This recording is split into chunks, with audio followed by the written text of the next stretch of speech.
I mean, this is a problem. It's past the problem stage, the issues of these red cards. It's one in every 2.5 games at the moment. Forget problem. This is an epidemic of red cards. This is a pandemic of red cards. And it's going to take more than a vaccine to sort this sickness of red cards out. This is an issue that needs addressing ASAP. Isn't it? Every game you've finished with 11 men, you've won. The 3 you haven't, you haven't. Going on 3 red cards. All right, when do we stop at the coincidences now? This is more than a coincidence. This is an absolute problem now. The first 2 red cards were harsh. Trossard sent off against Man City, harsh. Rice sent off against Brighton, harsh. But then you're getting another player sent off, and you can hardly blame the referee for that. It was still, borderline. But these borderline, why are we in these positions where we have to make the ref stop making the ref make these decisions? That's the problem. It's no coincidence no more. It's no conspiracy. Stop putting yourself in these issues where you're forcing these crap referees to give you a red card because you know they would do it. You know they would do it. Stop putting ourselves in these horrible positions where we are relying on the referee to not give us a red card when they love giving out red cards. Stop putting yourselves in this position. 1 red card, 2 red cards, 3 red cards. It's more than a coincidence now. It's a problem.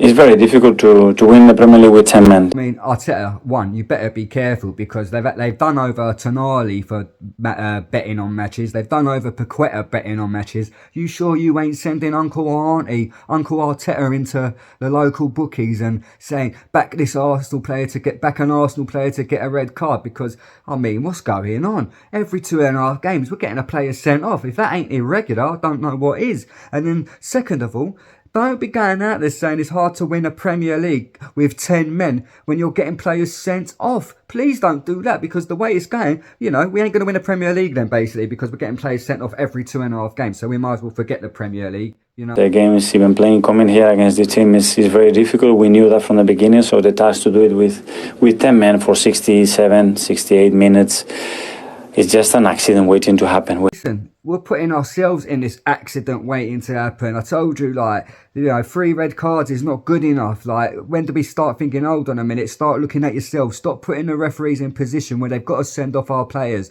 And also, back in the Wenger days when we were in our prime, my man Wenger and his Arsenal team with Vieira and the mans, we used to get Vieira sent off all the time, but we used to go through and still win the game. We don't crumble. Every time we've had a player sent off, 1-0 up against Brighton, we get a player sent off, we go on to draw the game. Man City, we get a player sent off, we go on to draw the game. Bournemouth, we get a player sent off, we go on to completely crumble. Back in the Wenger days, that didn't happen. Yeah, Wenger was a whole apple crumble waiting to happen in the last 10 years. But I tell you, when we had our team, when it was in its prime, the Invincibles, they'd go down to 10 men, but they'll still kick on. They'll still play their football. They don't sit back, sucking up all this pressure. They still play their football. And that's the difference. We're not playing our football when we go down to 10 men. We've got Havertz up front. I like Havertz. He's done a good job this season. But when you're down to 10 men, someone like Havertz up there on his own ain't going to do nothing. You need an outlet. Like when we did put on Martinelli and he missed a sitter, but you need someone fast, someone attacking. So, come on. We have to go through it 3 times in 8 games, and today cost us the game. It cost us the game because on top of that we made 2 big mistakes, which are part of football. I mean, we just don't seem to learn our lessons. We don't seem to learn. Against Man City, we held on all that time. How did Man City score? We fell asleep from a corner, right? So why have we not gone on to learn from that mistake? Because now the same mistake has happened in the Bournemouth game. Fell asleep to a corner. It was a well-worked corner, but we fell asleep. It was just a low ball drilled in, flicked across, bang, goal. We fell asleep, and we were like, we went into panic. You're not panic mode, but we didn't see it coming. How are we not seeing this coming? Wake up! It happened against City, a corner. It happened against Bournemouth, a corner. And when we had the biggest chance and the biggest moment in the game with 10 men to score and have a very different result. Listen, if my brother was a girl, he'd be my sister. If I picked the right lottery numbers, I'd be a millionaire. If Martinelli scored, the game would have been different. What are you going on about? All these ifs and buts. Football ain't if this, if that. He missed a chance, and then 2 minutes later, they've gone down the other end and scored. Football is these fractions. that, you know, you have to take your chances. Maybe you should have signed a big boy striker in the summer, you know. I don't know. I'm not a manager. Arteta, you know more than me. I wasn't one of these people that was criticising the transfer market. But I mean, it's starting to look like these people that were criticising are actually right. Like, what's going on? Obviously, the 3 red cards that you've suffered this season are all very different incidents, but where does the responsibility lie? Is there anything you as a coach can try and do to reduce this happening? I haven't seen what Arteta says next. As I go along, obviously I'm filming, editing, cutting, or whatever. So I know one thing we should be saying is, you know, stop blaming the referees now. How about you stop telling your players to stop kicking the ball away from now. Don't kick the ball away, just leave the ball. Don't touch the ball when you give away a free kick. I don't care if Doku's kicked the ball away. I don't care if Bernardo Silva's kicked the ball away and there's no consistencies. Stop putting yourselves in positions where you're begging the referee not to send you off. You know, we know these referees want to be part of the game. Because VAR's in now, they're not part of the game no more. So they've got to feel like they're doing something. They've got to feel like they're earning money. Otherwise, there's no point in them being there. And they're probably worried about their jobs. You know, the machine's taking their jobs, mate. So, you know, and they want to be part of the game. They want their EastEnders moment. Send off. You're off, son. And it's like an EastEnders moment. Dun, dun, dun, dun, dun, dun. You know, send them off. You know, the cliffhanger. But that's one thing you got to do. I mean, the Saliba red card, that happens, you know. Fuck it. Trossard's put Saliba in a right shitter, in a shithouse moment there. But again, you're relying on a referee not to send you off. Like, don't put yourselves in these positions when you're relying on a referee not to send you off, because they will send you off. Yeah, for sure we try and stick to the rules. As you said, they've been 3 very different ones. Let's have it right here, Mr. Mikel Arteta. Rice and Trossard are actually very the same. These ain't 3 different incidences. 2 of them are exactly the same. You know, stopping the player from the opposing team from playing on and having the quick advantage, you're stopping that. You know, and another issue, is it not a disciplinary issue? We're so focused on the second yellow card. Well, these players have received, Trossard received 2 yellow cards in the first half. That is disciplinary issues, right? You know, tell your players to ease up. Rice, 2 yellow cards in 48 minutes. Again, you should be picking up that. If you're on that yellow card, you've got to take it easy to at least till the 80th minute, not in 48 minutes. Rice, 2 yellow cards gone. 45 minutes Trossard, 2 yellow cards gone. So, you know, them two are exactly the same incidences. Yeah, the Saliba one, like I said, Trossard's put him in a shithouse moment. So I'm not going to blame him for that. 3 very different outcomes as well in other games. 3 different outcomes.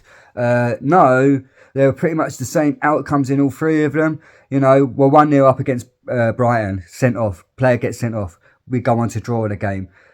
Man City, 2-1 up, get a player sent off. We go on to draw the game. Bournemouth, 0-0, player sent off. We go on to lose the game. It's not 3 different outcomes. They're shithouse outcomes every time. Like I said, in the Wenger days, in the Invincible days, that didn't happen. But that's it. Today is what happened. The team tried. I mean, who are you trying to kid? Mikel Arteta. Who are you trying to kid? The team tried. We weren't even trying when we had the 11 men. It was horrible. It was a shithouse performance. End of. 11 men, 10 men, 9 men, 8 men. It was always going to be 20 men. It was going to be a shithouse performance from the kickoff. That's what it was. It was a shithouse performance. I mean, the effort, the understanding and the approach with 10 men, again, it was fantastic, because I know how hard it is to do it. You know the old saying, beauty is in the eye of the beholder. I didn't see nothing beautiful about that with 10 men, or effort-wise, or any. Unless I'm missing something, I saw no effort. It wasn't even a question about effort, really. Was it a question of effort? No, it was just nothing. It was a game of nothingness for Arsenal. Absolutely nothingness. It was terrible. There was no. It's not even a question about effort. There was no attacking prowess. There weren't any. Well, as soon as we went down to 10 men, that was it. You knew we were going to either lose or draw the game. You knew we weren't going to win the game. I saw nothing that suggested we were even going to win the game with 11 men. But today wasn't enough to win the game. And they pay you £5 million a year to say that. I could have told you that it wasn't good enough to win the game. Like I said, it wasn't even good enough to win the game with 11 men, let alone 10 men. They pay you £5 million a year for you to say that. State the obvious. After an international break, it can be a little bit difficult. There was rhythm, but not perhaps as much tempo as... Nah, I'm not buying all that international bollocks. That's been going on for years and years and years. Listen, you pay to play football. You want to try working 70-hour weeks, fucking doing what some people have to do, Don't tell me, they play a bit of football here and there and they're tired. Try working 100-hour weeks or 70-hour weeks. That's tired. That's tired. Doing what you love. That should elevate you, that elevates you enough, do you know what I mean? So I'm not buying the whole international break, slow the tempo down, whatever. These players they're on fitness regimes, dietary regimes. They do what they can to keep themselves fully fit. These fitness coaches and fitness instructors and, whatever they bring into the club, do what they do so these players can play at these tempos, three games a week. They pay people hundreds or thousands of pounds a week to make sure these players can perform at the highest level if they have to play a couple of games a week. Look, let's have it right. Arsenal today were simply just a poor team today. You saw a poor team, whether they had 11 men. They were poor for that first half an hour before Saliba got sent off. So, it was just a poor game from Arsenal, maybe a poor setup from Arteta, maybe he set it up all wrong. You can't account for Saliba getting sent off, definitely.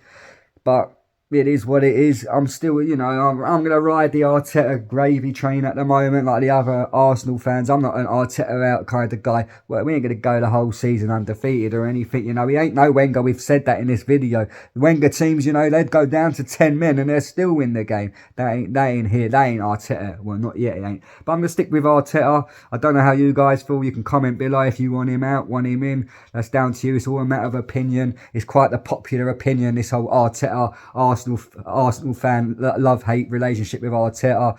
Yeah, so it is what it is. We lost today. Did we lose to the better team? No, we lost to the team in us. We lost the game today. We didn't turn up. That's all that's happened there. Smash up the like button, subscribe to Sports Almanac. My last video got 11,000 views, so we're getting there. I've got up to 88 subscribers. We're getting there. Help me ride it up to 100. Hit that milestone. So if you like the content, the sports reaction, hit that subscribe button, hit the like button. Have a good night.